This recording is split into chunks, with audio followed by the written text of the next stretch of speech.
भाई detail backup में बड़ी अजीब बात की थी हमने, 1 प्रिंसिपल की बात की थी ना कि चीज़ें उठाओ और करना शुरू कर दो, मगर करें कैसे, हिम्मत नहीं हो रही। ये है वो है। तो मेरी मरहूम दादी एक बात जला जन नसीब करे जोहरा बानो कहती थी कि नहीं करने के 100 बहाने करने का है, करना है तो करोगे वरना तो बहाने बहुत हैं। शैतान हमें अंदाज़ा नहीं कैसे कहता है पहले ये काम कर लें, पहले ये काम कर लें। जैसे होता क्या है कि इम्तहान के ज़माने में कहते हैं यार बहुत ज़्यादा नफिले पढ़ा रहे भाई, इम्तहान की तैयारी करो, बेसिक नमाज पढ़ो, अल्लाह खैर सल्ला।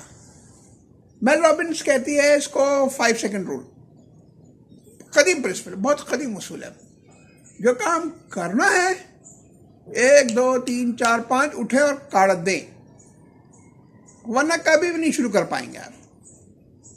करना तो शुरू करें तो चीज़ें निमटना शुरू होंगी। यानी वो जो मुहावरा है ना कि काम सिर इसलिए नहीं सिरता कि आप उठते नहीं। अरे भाई उठो और शुरू करो, एक काम तो करो। तो बस 5 सेकंड प्रिंसिपल में काम करें और डू इट। और जो ना किया कहते हैं ना डू इट। हदीस नबी सल्लल्लाहु अलैहि वसल्लम कहती है जो करने हैं फौरी करो, आज अभी काम करें। 1 सेकंड रूल के तहत आपकी ज़िंदगी आसान होना शुरू होगी। अल्लाह ताला आपके लिए आसानियाँ पैदा करे, आपके थ्रू आपके ख़ानदान मुल्क में बरकतें लेकर आए।